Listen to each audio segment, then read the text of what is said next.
এই নেন ভাই 7 আপ খান। কি তুই আমাদের 7 আপ দিছিস কেন? আরে ভাই রাগ করছেন কেন? আপনাকে তো 7 আপ খাওয়ার অভ্যাস আছে, তাই ভাবলাম নিয়ে আসি। আমাদেরকে বোকা মনে করছিস তুই? আমরা জানি না কি করতে 7 আপ দিছিস। যদি জানতেন তাহলে আর ব্রাজিলকে সাপোর্ট করতেন না। এই চুপ কর। তুই জানিস তুই কোন দল সাপোর্ট করতে করছিস? আমাদের ব্রাজিলের 5 বিশ্বকাপ আছে, আমাদের 15টা উছাল আছে, আরো কত কাপ আছে তার কোনো হিসাব নেই। আপনারা তো বিশ্বকাপে 7 গোল খেয়েছেন, তাহলে তো বড় লিগ সারমান আপনাদের লজ্জা শরম নাকি? কি এত বড় কথা বলি তুই? আমার বাড়ির সামনে আর্জেন্টিনা ব্রাজিলের পতাকা এসব কারা টাঙিয়েছে? ইহুদিদের পতাকা আমার বাড়ির সামনে টাঙিয়েছে। কি ব্যাপার, হুজুর পতাকা পড়াচ্ছে? এদের বাপ মা কেউ কিছু বলে না নাকি? দাঁড়া, আজকে মজা দেখাচ্ছি। এই এই মার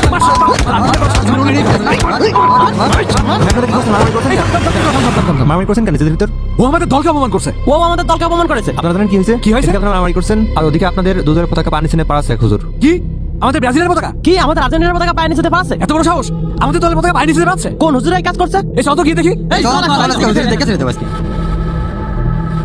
ভাঙ ভাঙ লাঠি ভাঙ। হুজুরের একদিন কি আমাদের একদিন তারা আমাদের করছে হাতিছে।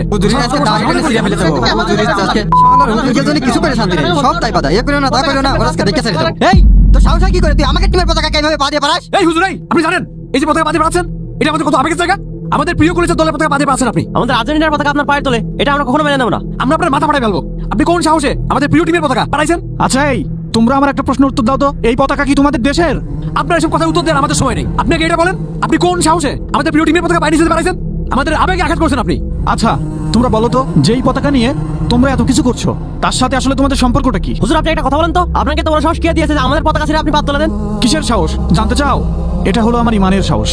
আমি আমার বিবেকের কাছে প্রশ্ন করে এই কাজটা করেছি। যেসব দেশের পতাকা নিয়ে তোমরা মাতামাতি করছো, তোমরা কি জানো সেসব দেশে প্রতিনিয়ত মুসলমানেরা নির্যাতিত এবং নিপীড়িত হয়? যেই দেশে মুসলমানদের আজান দেওয়া পর্যন্ত নিষিদ্ধ, মুসলমানরা শান্তিতে তার রবের ইবাদত করতে পারে না, তাদের খেলা নিয়ে তাদের প্লেয়ার নিয়ে তোমরা উল্লাস করছো। তোমরা আসলে কেমন মুসলমান?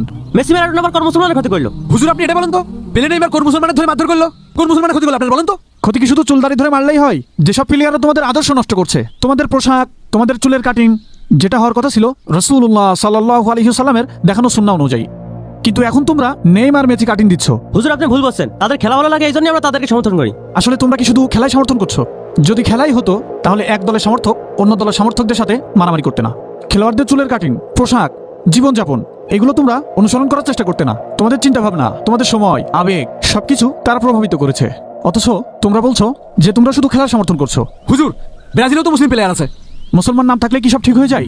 একজন মুসলমানের পরিচয় তার কাজ ও জীবনযাপনের মাধ্যমেই ফুটে ওঠে। আমাদের নিজেদের মূল্যবোধ, আদর্শ ও বিশ্বাসকে আগে গুরুত্ব দিতে হবে। আচ্ছা তোমরা নিজেদেরকে প্রশ্ন করো তো, তোমাদের ভালোবাসা আল্লাহর দিকে যাচ্ছে নাকি নেইমার মেসির পিছনে ছুটছে?